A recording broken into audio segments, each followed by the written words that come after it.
Hello everybody, welcome to your weekly dose of some good tax and legal planning. My name is Mark Kohler, best-selling author, radio show host, and a CPA and attorney that can actually walk and chew gum and make this somewhat interesting. Don't go anywhere yet until I explain the topic today. Maybe you saw the title down there. Protecting your company's secrets and your client lists. You may think, Mark, I don't need to worry about that. And I know we're normally talking about some maybe cool tax strategies or some legal structuring. I will open it up for Q&A here after I get through the main topic. So if you're listening, first, this webinar is for you, this live broadcast on Entrepreneur, on my personal Facebook, and on YouTube. So please get engaged. Stay here for maybe 20, 30 minutes and throw out some questions. I'm live. Sometimes people make me hold up a newspaper to prove that I'm live. This has not been remastered and reshot and re-uploaded. This is it. So I'm here for you. So type your name below, the city or state you're from, and a question on tax and legal, and we'll hit the structuring or any current tax issues you might be facing. But the topic I want to cover first is, how do I protect these company secrets? And I've got 5 threats. That may surprise you. 5 threats. And I wrote them down here, and we're going to go through them, and I have a solution for each one. The first one is, say you're out there raising capital. So number 1, I'm going to put 5 threats to you in your business where you could lose your secrets or your client lists. The first one is a potential buyer of your business, an investor or partner. Believe it or not everybody out there is maybe as honest as you, and they're going to look at your business and say, oh my gosh, this is so cool, I could do it better. They take your idea and your list and your contacts and go open up across the street. They can do that unless you lock them down with some protection for yourself. That's number 1. Number 2 is your current partners. Isn't that sad? But it's true. Oh my gosh, I'm dealing with this today. The phone call I had before I came over here today was someone where partners are fighting and they've split up, and your partner may take some of those secrets, the secret sauce, the client lists, your data, your software, and go compete with you. We got to worry about that. Number 3 are your employees. Oh, really? I might fire an employee and they're disgruntled and they actually might go compete with me and take my clients and secrets. Oh my gosh, who thought that would ever happen? And then number 4 is the soon-to-be ex. Oh no, this is my ex-husband, ex-wife. You mean there might be an upset marriage partner that wants to steal some secrets from your business and just out of spite cause problems in your business? Happens all the time. We've got to worry about that. And number 5, 5th threat in this whole equation is contracts, relationships with others. So I'm going to just put contracts, JVs, working with other people that are out there just wolves in sheep's clothing that want to take advantage of you. So I'm going to talk about a solution for each one of these 5, and then I want to field your questions, and we'll hit whatever. It's tax and legal day. Woo! And I hope you're excited about this. Now, also, I'm going to be giving away 3 different books today. I hate this. Rosalie says I have to do it. I'm cheap. I've got to give away a $100 workbook. This is a big deal. 8 steps to start and grow your business, 60 little videos. You get it immediately and can start scanning your phone over QR codes, watching little videos, podcasts, webinars, and learn to build your business or start one, and you get a business plan, a strat plan, and a marketing plan with it. Lots of fun, and I'll tell you who our winners were last week for the drawing. The Tax and Legal Playbook, 2nd edition. The game has changed, people. Donald Trump and the GOP turned everything upside down. There's new tax laws and new legal laws that you want to be aware of. That's the 2nd edition, just came out last month. It's hot. And then the Business Owner's Guide to Financial Freedom, what Wall Street isn't telling you, where are you going to take the profits of your business? Where are you going to put them? So again, got 3 books. We're giving them away. All you have to do is share this video with your followers, your friends, your family. Rosalie in the morning is going to draw a winner, and you'll get that wonderful email that says you won something free, and I'll sign it, free shipping. So, okay, let's do it. Let's talk about these 5 things. Now, number 1, if you're going to look for an investor in your business, a partner in your business. You know, I don't like the I word. The investor is kind of scary. A silent partner is equivalent to an investor. And if you take money from a little grandma and make promises and you lose her money, you could end up in court or maybe even in jail. So we want to be careful with the I word. You want to have proper documentation whenever you have an investor. But you may be looking for a buyer that's going to buy your business. It's time to cash in.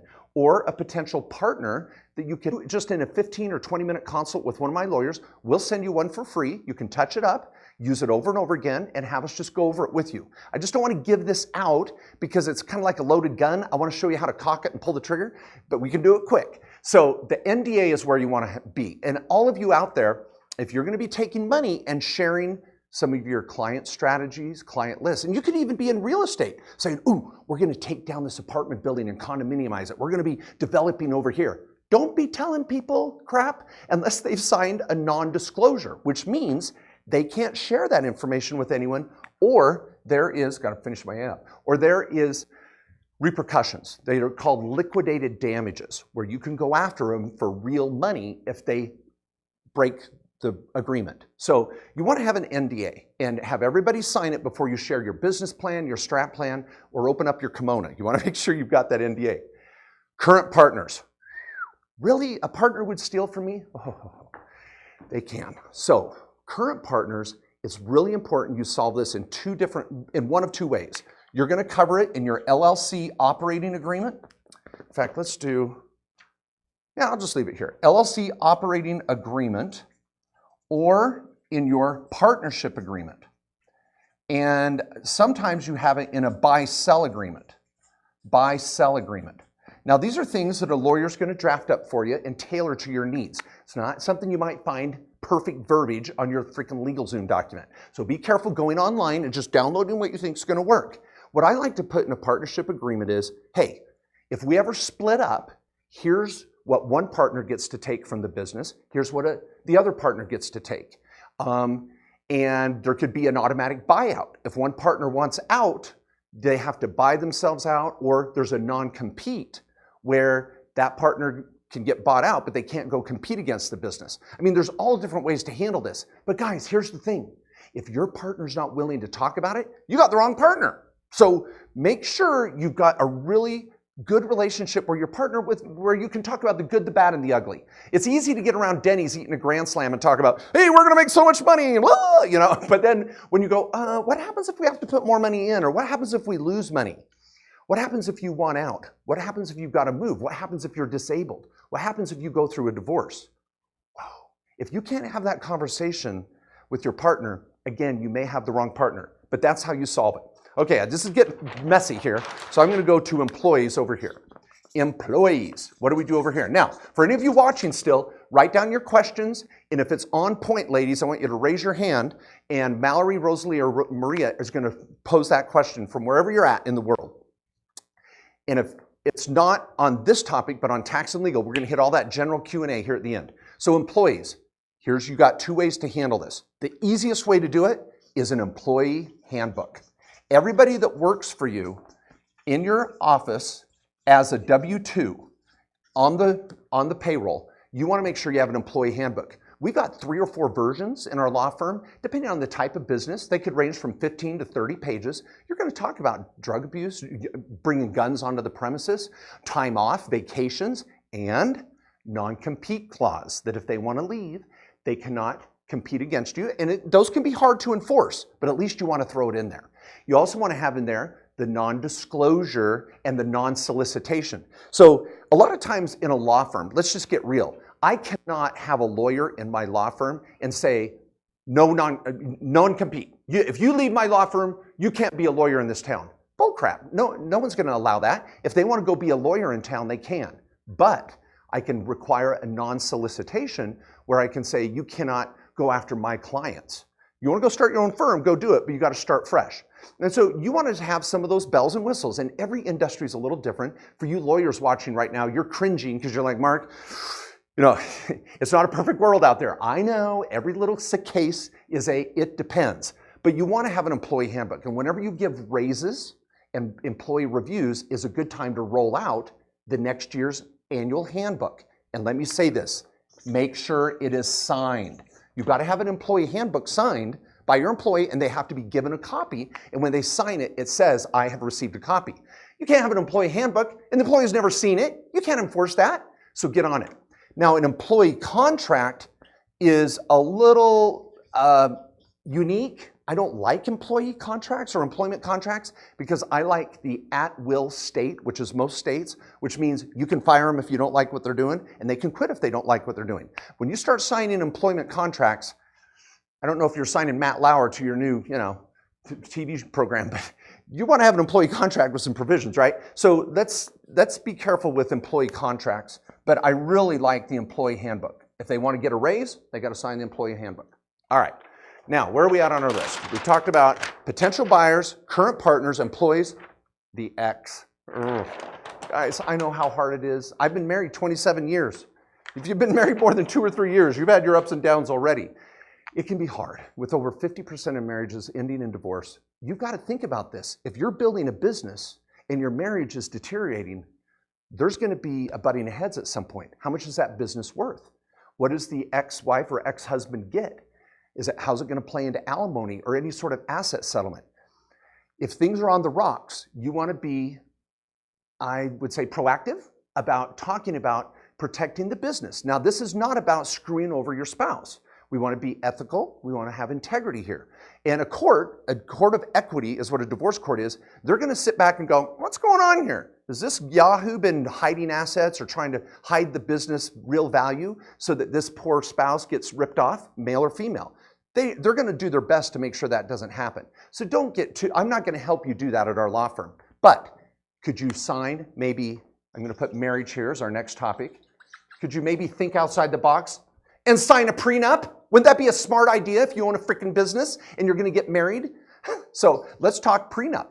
Also, I just helped a client the other day do a postnup. That's what A-Rod and Madonna signed. They signed a postnup. And a postnup's pretty cool. You're saying, hey, we've been married a while. It's kind of working, but I don't know. I don't want to turn into a fight about money. And so Madonna and A-Rod said, let's sign a postnup. Let's split our assets up fairly, and let's stay married. Let's not worry about the money. Money is one of the biggest causes of a problem in a marriage. So if you want to get it off the table, it's called a postnup.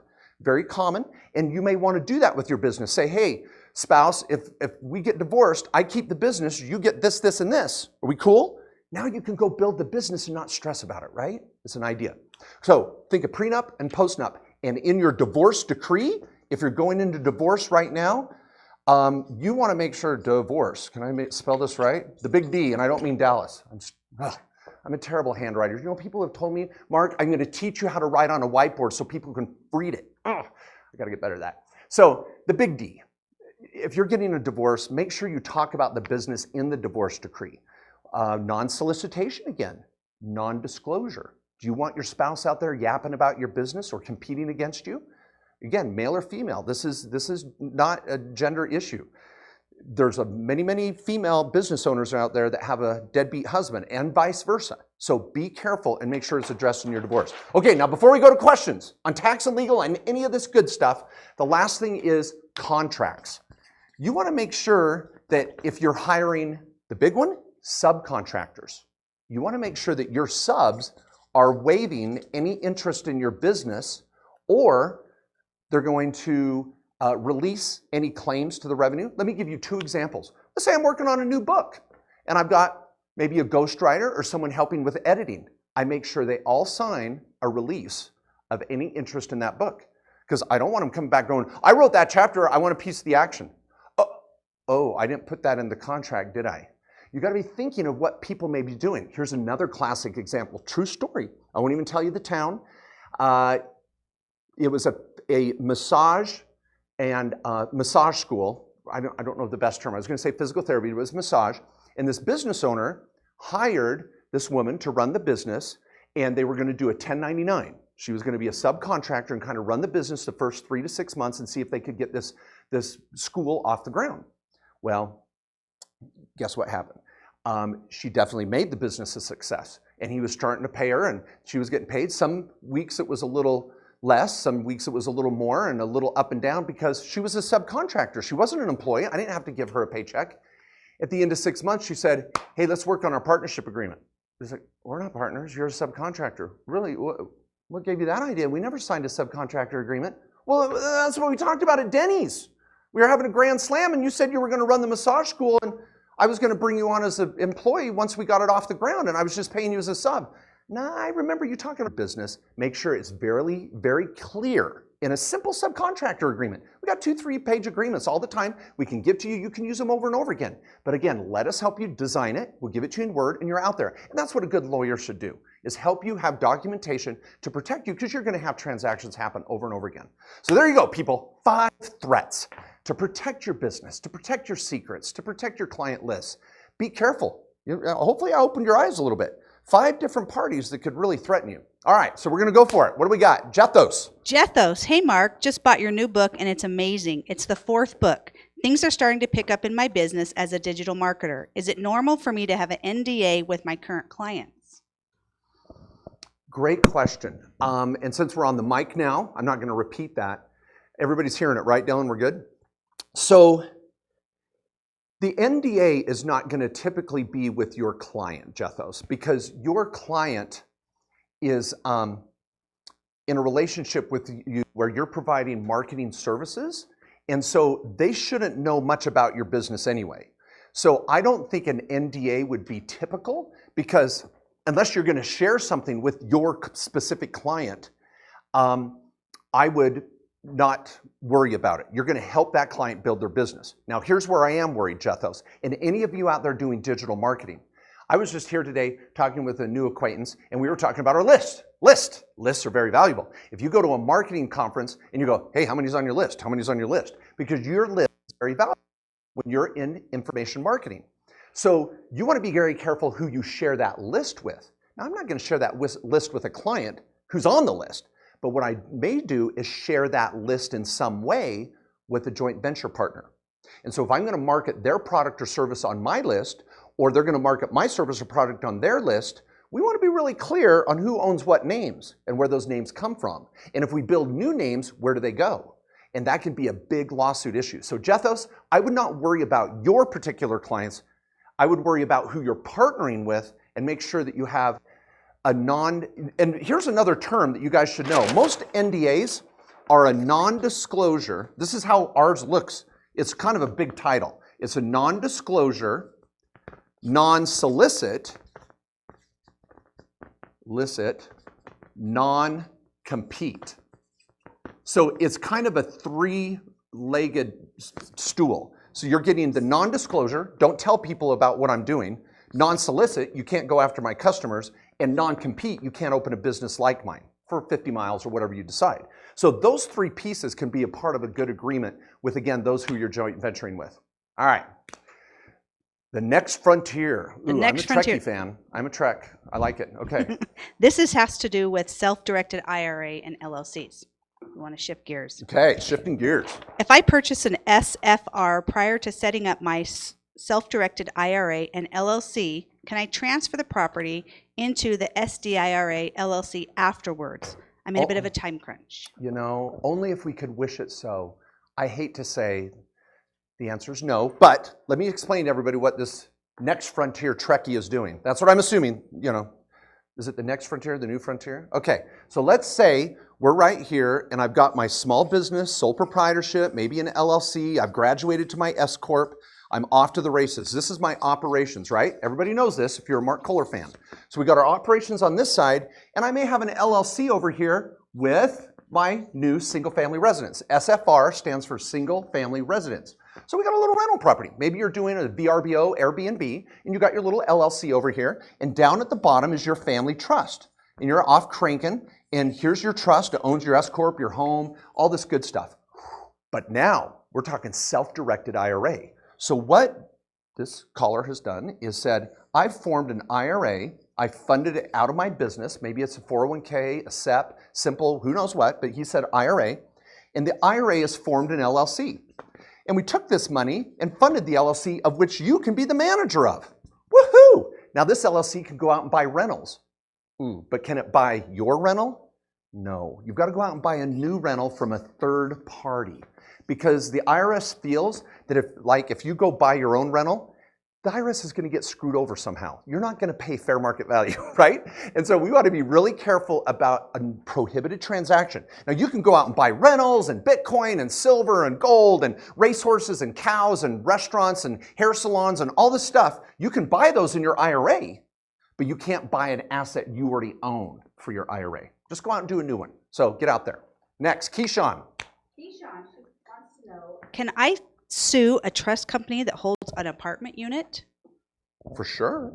Keyshawn, anybody out there, if you're dealing with a deadbeat landlord, kind of a slum landlord, and this trust owns an apartment building and you've got some beef. Now, what I'm going to assume is you've been damaged personally and some personal injury, or your property has been damaged, or they have breached a contract of some sort.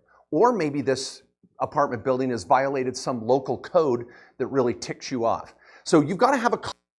So Keyshawn is go meet with a lawyer and go, I'm really pissed off. I don't like what this apartment building's doing. Do I have a cause of action? And they're going to say, yeah, but you don't have any damages. And so I'm going to tell a quick example on this, another fun story. Last week, I was driving my car down to Salt Lake City to catch a flight. The tire tread came off my tire and it tore up the back end of my car, totally destroyed it. I had to get towed away. I'm totally upset. This has happened twice in the last 2 months. Guess what the tire brand is? I don't care, I'm going to tell you. Pirelli. And I get out on the web and come to find out Pirelli tires are notorious for this problem. And people have gotten accidents and got really injured. Well, we got a cause of action. They have a crappy tire maybe, allegedly, and they got a faulty product. So I could file a cause of action because they have a bad tire. But do I have damages? Did I run into anybody? Did I get killed? Did someone in my family get hurt? No. And Nationwide stepped up and paid for the entire $500 deductible. So my only damage is $500. So if I want to go sue Pirelli, all I can ask for is $500 because the judge is going to go, what the hell's your problem? You're only out $500. Now, if Nationwide wants to go after Pirelli, they can because they've got more damages. So Keyshawn, find out if you have a cause of action and you have damages. Don't pay a lawyer for more than an hour. Get in, get out. Don't make it emotional. Read my newsletter that's coming out in about 2 hours from now. I got to go back to the office and touch it up. And there's a phrase at the top of the newsletter titled, something is better than nothing. So Keyshawn, read that article. You're going to love it. If you haven't signed up for my newsletter, go over to markjkohler.com. I just print it out. I send it out every week. I've been doing it for 11 years. markjkohler.com. For any of you business owners and investors out there, there's always a little golden nugget in there that'll help you out. Okay, Ray. Ray, Mark, how could I protect my business from an overseas developer helping build an app on a particular software development? Wow. So Ray, you want to stop, let me restate this so I can process this. You want to stop an overseas developer, right there I'm seeing problems. You want to stop someone from overseas developing an app that competes with yours? Well, this is what the US government has been working really hard to do, is to stop other companies for stealing our trade secrets and copyrights and redoing them in other countries.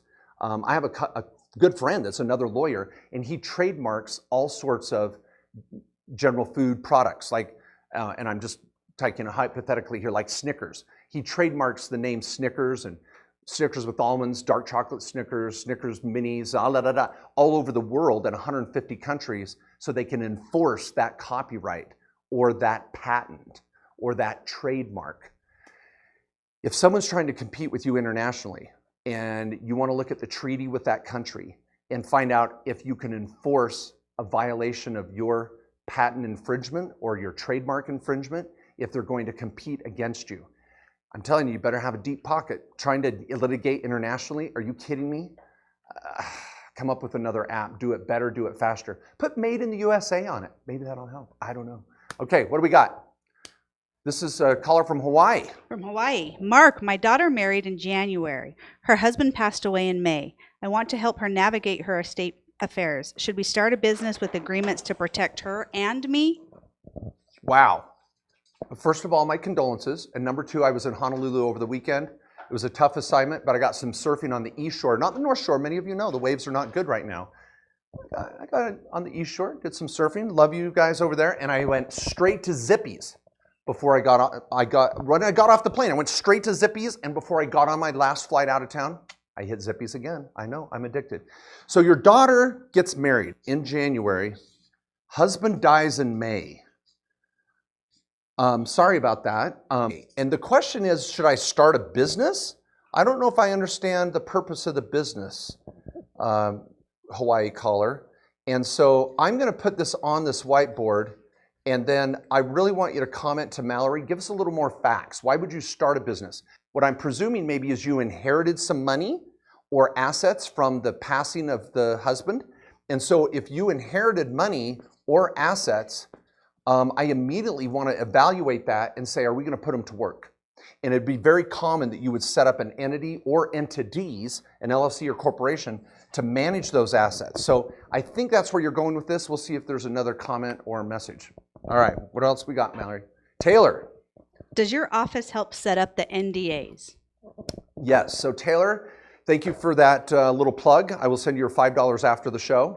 Appreciate that. Taylor, yes, we do non-disclosure agreements. So you can make an appointment, call up, talk to Rosalie. She's right here in the room, so you can go rosalie@kkoslawyers.com or call up, and Rosalie will make an appointment for you. I would schedule a half hour with an attorney, tell them what you're trying to do, make sure they give you the right NDA, we'll give it to you in Word, and go play with it. A lot of times we ask you to come back, let us review it again, make sure it's protecting you, and then you can duplicate it and use it over and over again. So you should be in and out for no more than 1 hour with a lawyer, and I would budget $300 or $400 max, and then you have an NDA that's tailored to your business, and you can use it over and over again. So Taylor, thanks for that. All right, now, last point I want to make here, and we're right on schedule. While we're seeing if any final questions are coming in, I want to announce our winners of the books last week. Dulce Luvano won the Tax and Legal Playbook. I hope I said that right. Ricardo Montez won the 8 Steps Workbook. I remember signing that for you, Ricardo, thank you.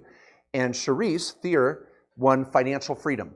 We give away real books every week to help you build your business, grow your assets, and protect them. And guys, that's the main thing here. It's not always about saving taxes. It's saving ourselves from a potential lawsuit. And I've said this time and time again. Do you know who my worst enemy is?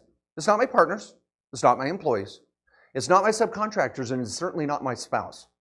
The biggest enemy to my wealth is myself, because I don't dot all the I's and cross the T's. Oh, it's not going to happen to me. I'm Mark Kohler. I know what I'm doing. And it only happens to other people that get ripped off. I am my own worst enemy, and I suspect that's the case with many of you. Take the time. If you're going to invest $1,000, $10,000, $100,000, get it reviewed. Take a little extra time. I know many of you hate lawyers and hate accountants, but we're not all that bad, and we're here to protect you. Just get a little consult. So that's the message today. Today was about protection and being cautious and safe with all of those little secrets that we have. So, all right, before we wrap it up with some final announcements, oh, we got more facts from our Hawaii. Okay, so I got this death and inheritance. Yes. A house in Washington under husband's name. Okay, well, I love Seattle. Go Hawks. I wasn't wearing my Russell Wilson socks, but I will. And the season's around the corner. Can you believe it? We're going to get through the summer so we can get to football. I will be in Seattle, by the way. Is it September 21st? Okay, so my annual workshop in Seattle, get over there. See, look, you can come from the mainland. See, everybody in Hawaii wants a tax write-off to go to the mainland. Everybody on the mainland wants a tax write-off to go to Hawaii. I'm here to serve you. I do a workshop in Seattle, so you can fly there, do a workshop, and take a tax write-off. And all of you, I know it's hard, but I do it for you. I do my Hawaii workshop this year on November 23rd, I think. It's the Saturday before Thanksgiving. Come on over. We're doing a luau at lunch. You will love it. And it's a tax write-off to come visit. So I'm doing 5 workshops this fall. All right, sorry, little self-interest plug there. I apologize. Got to pay the bills. Okay. If you inherit a rental property, you're going to inherit it what's called stepped-up basis. So let's look at this rental property. Let's say that husband that passed away bought it for 300 grand. It's in Seattle, so that's cheap. That's a little meth lab. So I got 300 grand in Seattle, my little cheap little rental, and now it's worth 600 grand. Whew. Okay, so would have you paid tax on that if you sold that little rental property in Washington? Absolutely. But when someone dies and the recipient or the beneficiary receives the property, they get stepped up basis. So now the property in the hands of your daughter is now 600 grand. And the fair market value is stepped up to fair market value is 600 grand. So the first thing your daughter could do is sell it tax-free. Now, that's not usually what Mark Kohler recommends. If you've got a little rental property in Washington, let's evaluate it. How's it cash flowing? How much equity is in it? Would we do better to sell it and maybe go buy 3 rental properties in Tennessee? Would I be better off to sell it, bring back the money to Hawaii, and open up an Airbnb in Lahaina and Maui? Should I maybe sell it and go invest it in my small business? Should I strip out equity and go buy 2 more rentals? I don't know, but I would definitely analyze it. And if you're gonna keep it, just like our last diagram, over here on the right side, this is where you put your assets. We're gonna open up a Washington LLC. We're gonna transfer the property from the husband's name. You're probably gonna have to go through probate in Washington. It's typical. Give me a call, we'll hook you up with an attorney out there. But we're gonna deed the property from the deceased husband's name into the LLC upon the closing of probate. Now you're just sitting on a brand new rental property in Washington. Let's evaluate it and find out if we wanna keep it, sell it, or use it in some creative way. Diego. Diego from Facebook says, which of your books would you most recommend? Diego says, which book would you most recommend? That's tough, Diego, because every book has a different purpose. First, I'll say this, and this is really not to be self-serving. I really want to make this point.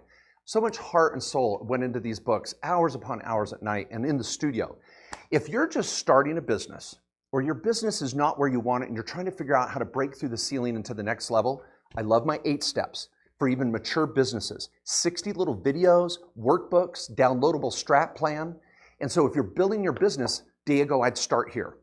If some of you are like, I'm looking at investing, I've got a business, I got lots of different questions, that's the Tax and Legal Playbook. I have so many, this is literally a resource book at the corner of my desk. I used it this morning. I went up and looked at the table in the back is to determine if Wyoming was a COPE state. And I wanted to make sure what the rules were on that because I was writing an article on this. So I use this book myself as a resource, 28 different chapters on specific topics, so you can pull it off and go, ooh, I'm gonna pay my kids this year. How much should I pay them? How do I do it? I was on a phone call with a CPA out of Hawaii this morning at 10 a.m. talking about how much to pay our mutual client on salary. So I've got a table in that. I recommended the CPA they buy the book. And then finally, if your business is profitable and you're like, should I put the money in a 401k? Should I buy a rental? Should I fund my kids' college? Should I go out and buy invest in a new IRA? Should I do a Roth? Where do I deploy the money from my business? And here's what the problem is. So many business owners, where do they put their profit? Where they know best, right? They put it right back in their business. Is that the smartest thing? All of our eggs in one basket? My clients, as they start to make money in their business, I want to pull just what I can to keep the business growing, but pull out what I can and make that money work in a different industry, in a different genre. We've got to diversify. It's not a stock portfolio, it's a business portfolio. Where are the profits from your business going? And what is Wall Street not telling you? Your Merrill Lynch stockbroker is going to tell you where to take your business profits? Oh yeah, let's go buy an annuity or life insurance. They get a commission. So 95% of financial advisors in America are captive, meaning they do not have a fiduciary duty to tell you what's best for you. Just they can recommend what, if you lost the money, you could survive. This is in Tony Robbins' new book. Warren Buffett talks about this. It is a dangerous, dangerous thing. So be careful. And if you have a profitable business and where you're concerned on where to put that money, Diego, go to Financial Freedom. All right, one last question? Nope, okay. We're gonna wrap it up. I'm gonna drop the pen. Boom, this is it, people. Thanks so much for being here. I'll be here next week on Thursday doing a tax and legal topic. If you have a topic you'd like me to cover in your small business, email Rosalie, get on my social media, and she will pick it up and we'll tailor the whole show to you. Don't forget to share this video. We're gonna do a drawing in the morning. Subscribe to my newsletter, I already said that. We have a back to school special on all my education starting around Labor Day. Be on the lookout for that. I only do it once a year, killer deal. And finally, the 5 workshops, Philadelphia, Chicago, Seattle, Orange County, and Honolulu. Early bird special right now, $150 all day. Continuing education certificate for those that need it. And I love the American dream. People keep doing it. Don't give up. Keep working hard. Slow and steady wins the prize. It's not a sprint. Thanks, everybody.